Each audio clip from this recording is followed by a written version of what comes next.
안녕하세요. 20대 중반 남자입니다. 재밌는 사연이 많길래 저도 한번 보내볼게요. 작년 일입니다. 제가 원체 밖으로 활발히 돌아다니는 걸 좋아하는 성격이라서 올해도 별다를 바 없지만 작년에는 정말이지 엄청 고생했습니다. 넘쳐나는 에너지를 소비해야 하는데 어디에 갈 수 있는 곳이 거의 없었잖아요. 클럽에서 땀을 빼면서 춤을 추는 게 너무 그리워지고 여자를 만나 쏟아야 풀리는 에너지가 그대로 쌓여버렸습니다. 이 넘쳐 흐르는 에너지를 다 써버릴 수 있을 것 같은데 그러질 못하니 아주 미칠 노릇이었습니다. 할 게 없으니 침대에 누워서 빈둥거리면서 시간만 때우고 있는데 거실 쪽에서 소란스런 소리가 났습니다.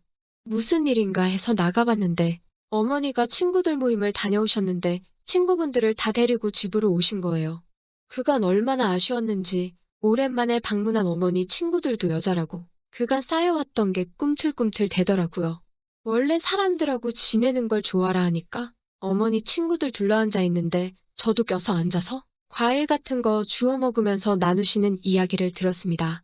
제가 모르는 이야기들을 하시니까 조금 지루하기는 했는데 그래도 오랜만에 저를 아는 사람들하고 만나서 좋았습니다. 그러다가 아줌마들이 이야기를 나누시는데 굉장히 흥미로운 이야기를 시작했어요. 너네 미숙이 요즘 뭐 하는지 들었어? 미숙이모라면 저도 기억하고 있습니다.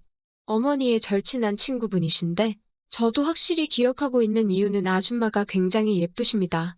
아줌마가 예쁘다는 말이 제 나이대에선 잘 나오기 힘든 말인 건 알고 있는데 마지막으로 본 게 워낙 오래전이기도 하고 첫인상이 정말 강렬했거든요. 미숙이모는 수영 강사를 하셨는데 그래서 그런가 군살이 하나 없이 건강미가 넘쳐 흐르고 유난히 피부가 곱고 하얘섰는데 길다란 머리를 두껍게 웨이브를 하고 있어서 마치 첫 인상이 공주님 같았습니다. 동네에도 소문난 예쁜 아줌마여서 어머니가 미숙이모를 저에게 처음 소개했을 때도 예쁘지? 라고 물어보셨는데 엄마보다 훨씬 예뻐. 라고 생각 없이 대답했다가 어머니한테 등짝을 세게 맞았던 것까지 기억을 합니다. 아는 분 이야기라 그런지 귀 기울여 듣게 되었습니다.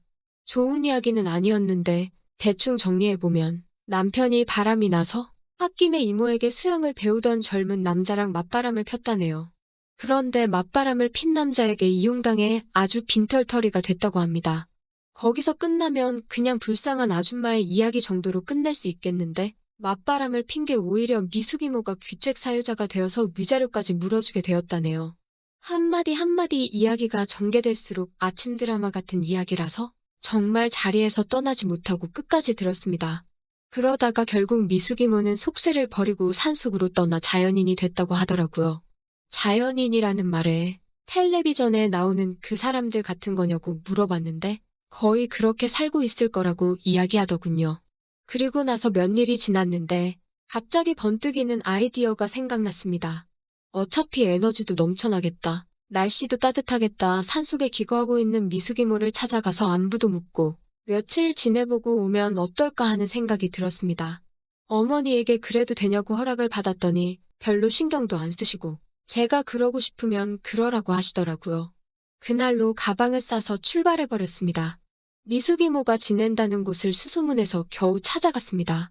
산 중턱쯤에 올라 계곡을 따라가니 정말 텔레비전에서 보던 것처럼 똑같은 허름한 집 같은 게 나왔습니다. 인기척은 없는 게 미숙이모는 집에 안 계신 것 같았습니다. 연락처도 없으니 어디 계시냐고 전화를 해볼 수도 없는 노릇이고 이제 여기 안 계실 수도 있다는 생각도 들고 헛걸음을 친 건가 하는 아쉬움도 있었고요. 그래도 오랜만에 공기 좋은 곳에 있으니 상쾌한 게 미숙이모가 없더라도 그동안 쌓였던 에너지를 발산하기는 딱 좋은 곳이라는 생각이라고 들었습니다. 숨을 크게 들이마시니까 제 마음도 상쾌해지는 것 같았어요.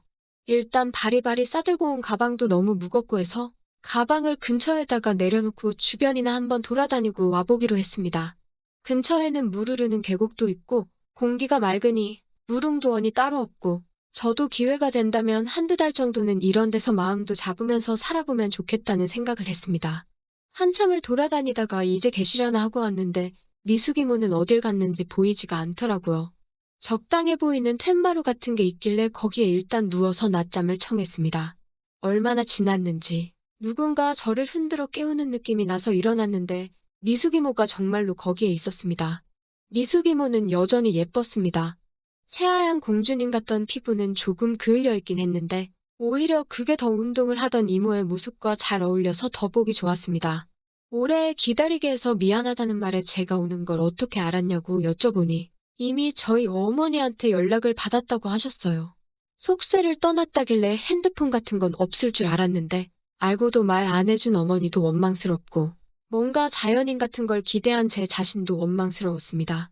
식사를 준비해 주신다길래 마음속으로 이제 냇가로 물고기 잡으러 가는구나 하고 기대했는데 장바구니에 고기며 야채며 바리바리 마트에 가서 사오셨더라고요. 거기에 식사 준비한다고 창고 같은데 가서 브루스타를 꺼내오시는데 실망감이 정말 엄청났습니다. 텔레비전에서 보던 자연인 생활은 제가 생각한 거랑 약간 거리가 멀어 보였습니다. 식사를 하면서 미숙 이모가 여기는 왜 찾아왔냐고 물어보길래 오랜만에 이모도 보고 요즘 집에만 있는 게 너무 갑갑해서 에너지 좀 분출하고 싶어서 나왔다고 말을 했는데 미숙 이모가 저를 쳐다보면서 씩 웃더니 힘이 넘치는 남자만 해줄 수 있는 일이 좀 있다고 하는 말에 농담이라는 걸 단번에 눈치채고 뭐든지 시켜만 달라고 남자답게 대답했습니다. 이모는 곧바로 식사 준비는 자기가 할 테니까 뒷정리하는 거 좀 도와달라고 말하시더군요. 산속에서 먹는 식사는 훨씬 맛이 좋았습니다. 식사가 끝난 후에 정리를 다 마쳤더니 미숙 이모가 밥 먹었으니까 이제 일을 해야지라고 말하면서 저를 어디론가 데려갔습니다. 저를 데리고 간 곳은 이모가 알고 있다는 산나물 스팟이었습니다. 이모는 이런 일이 익숙한지 저건 따도 된다, 이건 안 된다 이런 걸 설명해 주셨어요. 나물 캐는 게 처음 해보는 일이라 그런지 신나더라고요. 그런데 산에 있는 걸 이렇게 맘대로 따도 되는 건가 싶어서 물어봤는데 여기까지는 이모 땅이니까 걱정을 하지 말라고 하셨습니다. 자연인은 제가 생각하는 것보다 속세에 찌들어 있었습니다. 그렇게 비싼 땅값은 아니었지만 빈털털이라던 이모는 14,000평 정도의 임야를 소유하고 있는 땅 부자였습니다. 땅값이 오르면 떼부자가 되시겠다고 너스레를 떨었는데 웬만해선 오를 일도 없을 거라고 딱 잘라 말하시더라고요. 다시 나물 캐는 것에 집중하고 있는데 나무 근처에 웬 처음 보는 꽃이 한 송이 피어 있었습니다.